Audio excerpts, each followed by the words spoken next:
Hello students, most welcome in my channel which is named as Chemistry Simplest है। Chemistry Simplest है channel में आपका स्वागत है। और आज अपन 12th का सरफेस केमिस्ट्री नाम का चैप्टर पढ़ने जा रहे हैं, तो अपन स्टार्ट करते हैं। सरफेस केमिस्ट्री हिंदी वालों के लिए कह सकते हैं इसको पृष्ठ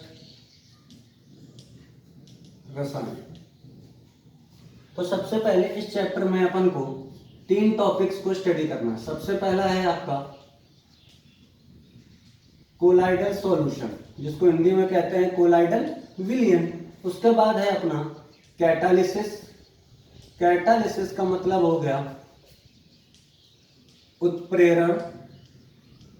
और तीसरा है आपका एडजॉर्प्शन। एडजॉर्प्शन का मतलब क्या होता है?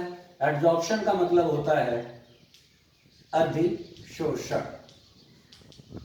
ठीक है, तो अपन को क्या पढ़ना है? सबसे पहले अपन स्टार्ट करेंगे कोलाइडल सॉल्यूशन से। तो अपन शुरू करते हैं colloidal solution.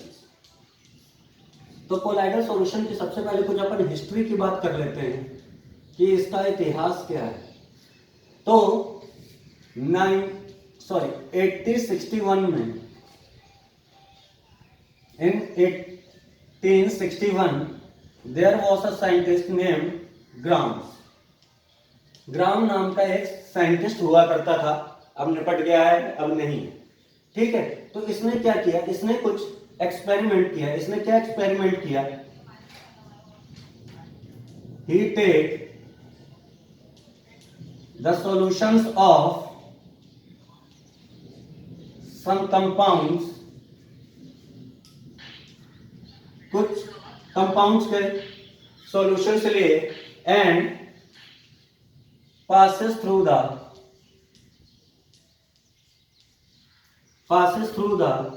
parchment membrane। parchment membrane से पास करवा। parchment membrane क्या है? जस्ट लाइक अ सीव, एक छन्नी की तरह एक मेम्ब्रेन होती है जिसका काम होता है सीविंग करना, छानना। ठीक है, तो इसने क्या देखा? इसको जो ऑब्जर्वेशंस मिले, इसको 2 ऑब्जर्वेशंस मिले। तो पहला ऑब्जर्वेशंस क्या मिला कि सम कंपाउंड सॉल्यूशन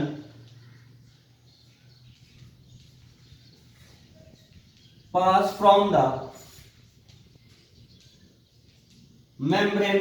कुछ कंपाउंड के सॉल्यूशंस क्या हुए? मेम्ब्रेन से पास हो गए। और some compound solutions doesn't या don't pass from the membrane।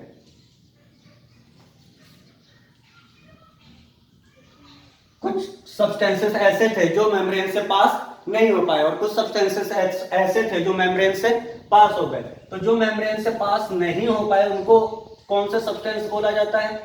Collide substance बोला जाता है। और जो मेम्ब्रेन से पास हो गए उनको क्या बोला जाता है? क्रिस्टलॉइड्स बोला जाता है। क्रिस्टलॉइड्स को अपन हिंदी में क्रिस्टलाभ कहते हैं। ठीक है, और कोलाइड्स को कोलाइड। एक चीज ये ध्यान रखना, ये सब्सटेंसेस के टाइप है, कोलाइड्स और क्रिस्टलॉइड्स। मतलब क्रिस्टलॉइड्स वो सब्सटेंसेस हैं जिनके सॉल्यूशंस को पार्चमेंट मेम्ब्रेन से पास नहीं किया जा सकता है। तो कोलाइड्स कौन से सॉल्यूशंस हो गए? कोलाइड्स वो सब्सटेंसेस हो गए जिनके सॉल्यूशन को पार्चमेंट मेम्ब्रेन से पास नहीं किया जा सकता है। अब इसके बाद आगे बात करते हैं कि न्यू कंसेप्ट की।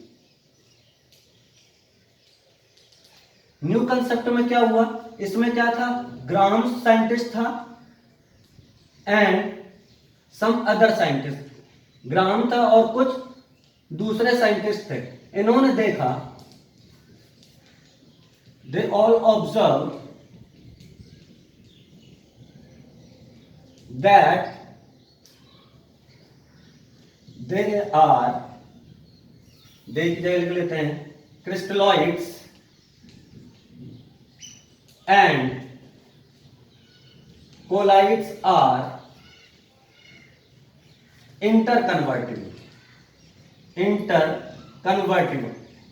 इन सब साइंटिस्ट ने क्या देखा कि कोलाइड्स को आप क्रिस्टलाइड्स में चेंज कर सकते हैं और क्रिस्टलाइड्स को कोलाइड्स में चेंज कर सकते हैं। They are interconvertible in each other.